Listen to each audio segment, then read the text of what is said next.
1 बजे के लगभग रजनी कॉलेज से आ गई। वे जैसे अकेलेपन से उबर गई। उन्होंने पूछा, आ गई बेटी? हाँ माँ। रजनी अंदर के कमरे में कपड़े बदलने लगी। चलो ठीक हुआ, वे बुदा दी, 1 से 2 भले। माँ, रजनी उनके पास ही आ खड़ी हुई, भाभी से नौकरी क्यों नहीं छुड़वा लेती? मेरा वश चले तब ना। वे अपना अनदेखा भविष्य बाँचने लगी, तेरे जाने के बाद तो मैं कहीं की भी नहीं रह पाऊंगी। इस पर रजनी का चेहरा आरक्त हो आया। अंदर फोन की घंटी बजने लगी, जरा जाके फोन तो सुन, उन्होंने बेटी से कहा। रजनी ने अंदर जाकर फोन का चोगा कान से सटा लिया। हेलो। एक्सीडेंट। रजनी लगभग चीख सी पड़ी। उसके हाथ से चोगा छूट गया। किसका? वे बुरी तरह से घबरा उठी। अंदर जाकर उन्होंने पूछा, किसका हुआ रे? भैया भाभी का। रजनी रुआसी हो आई। हे भगवान, उन्होंने अपने माथे पर उल्टा हाथ मारा। रजनी ने चोंगा उठाकर आगे की पूछताछ की। हेलो, आप कहाँ से बोल रहे हैं? पंत अस्पताल से। ओह। रजनी ने फोन पटक दिया। आधा घंटे बाद वे रजनी के साथ पंत अस्पताल चल दी। वहां इमरजेंसी वार्ड में राहुल और गोपा पास की पलंगों पर थे। गोपा के हाथों पर और राहुल के सिर पर पट्टियां बंधी हुई थीं। उस समय उन दोनों की आंख लगी हुई थी। घबराइए नहीं, ड्यूटी नर्स उन्हें धैर्य बंधाने लगी, दोनों ही खतरे से बाहर हैं। चोट कहाँ कहाँ आई है? उन्होंने बेकली से पूछा। कोई खास नहीं, नर्स ने बताया, गोपा जी को तो मामूली सी खरोंचे भर आई हैं। राहुल जी के सिर पर 2-4 मामूली टाँके आए हैं। हे ईश्वर, वे बेटे के पलंग के समीप स्टूल पर बैठ गई। कभी वे पुत्र को देखती तो कभी पुत्रवधू को। माँ, राहुल जाग गया था। क्या हो गया था मेरे लाल? वे बेटे के पांव दबाने लगी। मोटरसाइकिल। तभी नर्स ने उन्हें टोक दिया, डॉक्टर ने अभी इनसे बात करने की मनाही की है। गोपा भी जाग गई थी। वे पुत्रवधू की पलंग की ओर चल दी। भरे हुए स्वर में उन्होंने पूछा, एक्सीडेंट कैसे हो गया था बहू? राजघाट के चौराहे के पास अचानक मोटरसाइकिल उछल पड़ी थी। गोपा ने बताया, हम दोनों फुटपाथ पर आ गिरे थे। अब तुम कैसी हो? मैं तो अब ठीक हूँ। गोपा बिस्तर पर उठकर बैठ गई। उन्हें शायद कुछ ज्यादा चोटें आई हैं। उनकी अंतरात्मा चित्कार उठी। मन ही मन में बहू बेटे के लिए ईश्वर से दुआएं मांगने लगी।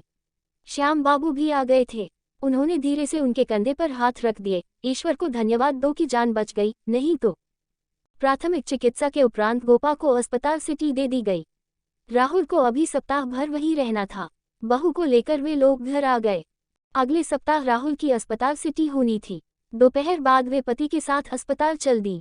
तब तक राहुल के डिस्चार्ज की सारी औपचारिकताएं पूरी हो चली थी।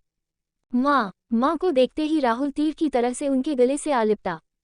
उनकी आंखों से गंगा जमुना बहने लगी। उसमें उनका सारा मनोमालिन्य धुलने लगा। उनके मन में अब कोई भी तो गिला शिकवा नहीं रह गया था।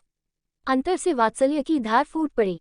ऐसे में वे बार बार उसे वक्ष से सताती जा रही थी। वे उसकी पीठ थपथपाती हुई बुदा दी, पगला कहीं का। स्टाफ नर्स ने श्याम बाबू को राहुल का मेडिकल सर्टिफिकेट थमा दिया। इन्हें अभी सप्ताह भर तक पूरा आराम चाहिए। धन्यवाद सिस्टर। श्याम बाबू ने वे कागजात अपनी जेब के हवाले कर दिए। अस्पताल के गेट से वे तीनों टैक्सी में बैठकर घर आ गए। राहुल को घर आए हुए 2-3 दिन हो आए थे। गोपा ने भी ऑफिस से छुट्टियां ले ली थी। दोनों सास बहू राहुल की सेवा शुश्रूषा में लगी हुई थी। नित्य की भांति घर में महरी आ गई। छूटते ही उसने उनसे पूछा, राहुल बाबू कैसे हैं? पहले से कुछ ठीक है, उन्होंने बताया। सिर पर 2-4 टाँके आए हैं। भगवान का शुक्र है। महरी किचन की ओर चल दी। वे भी उसी के पीछे पीछे चल दी। उन्होंने महरी से पूछा, तेरी बहू आई कि नहीं? नहीं बीबी जी, बर्तन धोते हुए अनारो उदास हो आई। हमारा विनोद तो हमसे पराया हो गया है। अरे, गोपा के मुंह से निकल पड़ा। हाँ बीबी जी, महरी ने गहरा उच्छ्वास भरा। इन दिनों तो वे दोनों आकाश में तैर रहे हैं, पर कभी न कभी तो। हाँ री, वे बेटे के लिए चूल्हे पर हलवा घोंटने लगी। पखेरु भी तो नीचे आकर ही घोंसला बनाया करते हैं। लेकिन बीबी जी, महरी बर्तन पोंछने लगी, माँ का दिल कुछ और ही हुआ करता है। हाँ, सो तो है ही। उन्होंने भी उसी का समर्थन कर दिया। आजकल के छोकरे माँ की ममता को क्या जाने। काम समाप्त होने पर महरी किसी और घर की ओर चल दी। वे हलवा बना चुकी थी। बहू के साथ वे बेटे को पूछ कर उसे खिलाने लगी। माँ, राहुल ने खाली प्लेट माँ को थमा दी। कहीं तो मुझसे नाराज तो नहीं हो न? नहीं रे, वे पूरी तरह से भर आईं। माँ भी कभी बेटे से नाराज हुआ करती है भला। मेरी अच्छी माँ। राहुल ने उनके गले में बाहें डाल दी। ऐसे में वे और भी भर आईं। उनकी आंखें थीं कि खाली होने का नाम ही नहीं ले रही थी। जब वे खूब बरस गई तो उन्होंने बेटे के कंधे पर हाथ रख दिया। तुम नहीं समझोगे पिगले, माँ तो मोमबत्ती हुआ करती है, मोमबत्ती। संध्या समय श्याम बाबू भी अपने ऑफिस से लौट आए थे। किचन का काम सास बहू दोनों ही कर रही थी। रात का भोजन करने के बाद वे सभी सोने की तैयारी करने लगे। रात को श्याम बाबू ने उन्हें यूं ही छेड़ दिया, तुम तो उस दिन पीहर जाने को कह रही थी न। समय के साथ साथ अब मेरा मन भी बदल गया है। वे हंस दी। हाँ, श्याम बाबू भी समय का दामन थामने लगे, ऐसा ही होता है। अब तो वे एकदम ही हल्की फुल्की हो आई है। हर समय उन्हें यही लगता रहता है जैसे कि राहुल ने उनके गले में बाहें डाली हुई हों।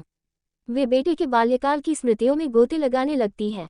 बिस्तर से उठकर वे स्नान के लिए बाहर जाने लगी। राहुल के शयनकक्ष से वही मिली जुली खिलखिलाहटें आ रही थी। बीच बीच में बहू के हाथों की चूड़ियां भी खनकती जा रही थी। वे मुस्कुरा दी। खिलखिलाहट और चूड़ियों की वह खनक उन्हें बहुत ही कर्णप्रिय लगने लगी। वे अंदर अपने कमरे में आ गईं। श्याम बाबू की आंखों में उनके लिए प्रश्नचिन्ह उभर आए। उन्हें इतना उल्लसित उन्होंने पहले कभी नहीं देखा था। बस यूं ही शर्म के मारे उनकी आंखें झुकाई। अब वे अपने बिस्तर पर लेटी हुई थी। उन्होंने आंखें मूंद ली। उसी मनोदशा में वे आत्मिक सुख में लीन होने लगी। ऐसे ही वीडियो देखने के लिए हमारे चैनल को लाइक एंड सब्सक्राइब करें। Thanks for watching.